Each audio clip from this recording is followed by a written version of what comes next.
All right, let's jump right into this explainer. Today, we're looking at that brilliant two-cylinder engine working continuously inside your chest. Every second of every day, your body relies on a relentless, incredibly efficient delivery network just to stay alive.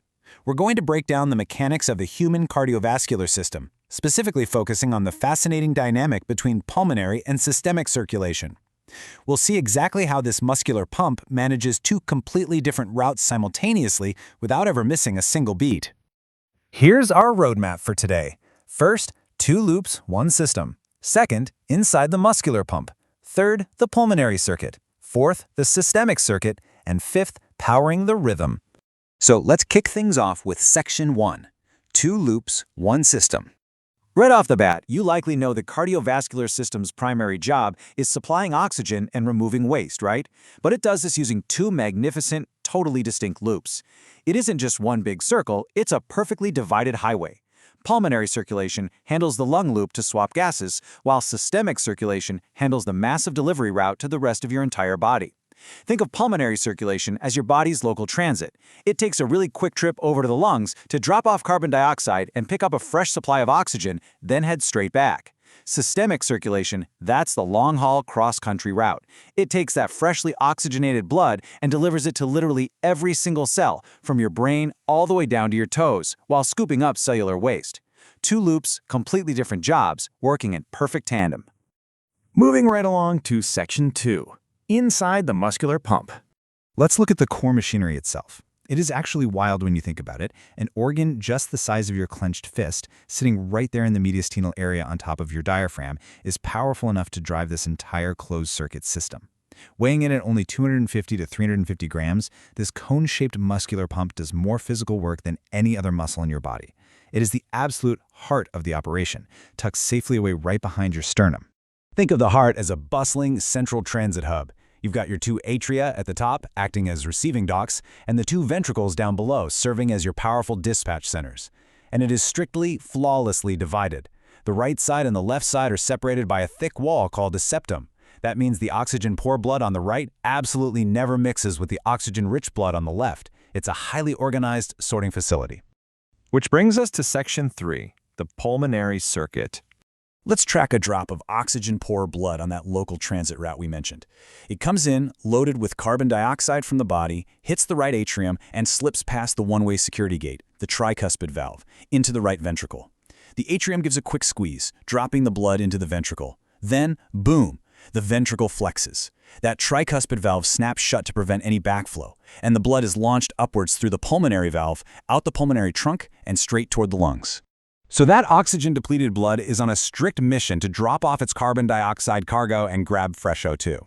Once it hits the lungs, it fans out through these tiny capillaries. It dumps the CO2, loads up on oxygen, and instantly changes from a dark, oxygen-poor state to a vibrant, oxygen-rich supply, completely ready to head back to headquarters. All right, let's step into Section 4, the systemic circuit. Now that the blood is oxygenated, it's ready for the big one, the massive second loop. Fresh from the lungs, it floods into the left atrium through the 4 pulmonary veins. It drops down into the left ventricle. And honestly, this is the moment of truth. The left ventricle contracts with just immense force, blasting that vital oxygen-loaded payload through the aortic valve, up into the giant aortic arch, and out to feed every single cell in your body. Because this systemic route is so huge, the left ventricle has to be an absolute powerhouse. In fact, its muscle wall is 2 to 3 times thicker than the right side. Makes total sense, right? The right side only has to push blood next door to the lungs, but the left, it has to shove that blood all the way up to your brain and down to the tips of your toes, fighting gravity the whole way. That requires some serious built-in muscular adaptation.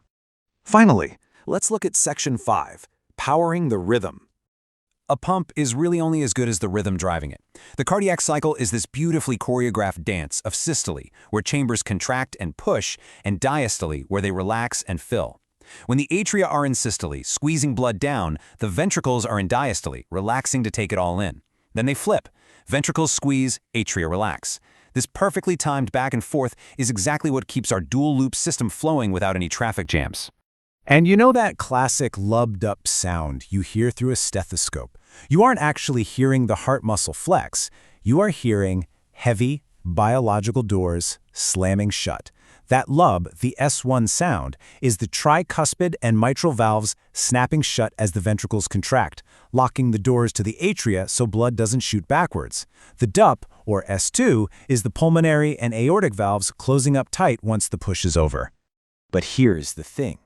None of this mechanical pumping happens without an electrical spark. It all starts high up in the wall of the right atrium, at the SA node, your heart's built-in natural pacemaker. This tiny cluster of specialized cells spontaneously generates an electrical impulse. It's essentially a biological battery firing off, sending a wave of electricity that commands the muscle fibers to contract in a highly specific sequence. It is insanely fast. Within just a 250 millisecond window, that electrical signal fires across the atria, takes a tiny crucial pause at the AV node, and then shoots down the Purkinje fibers to trigger that massive ventricular squeeze. That pause at the AV node at the 50 millisecond mark is a genius design feature.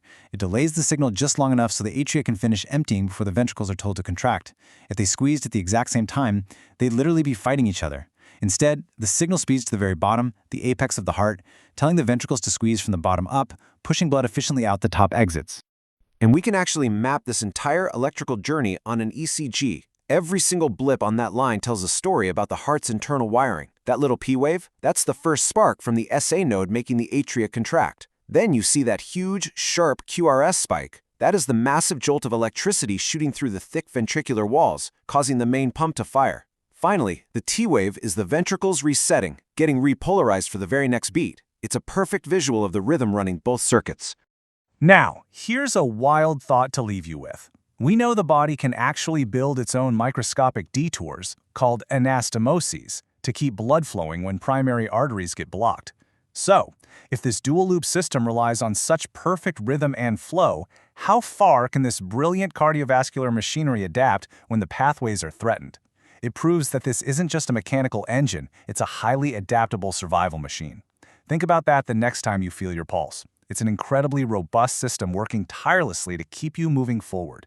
Keep questioning, keep learning, and we'll catch you in the next explainer.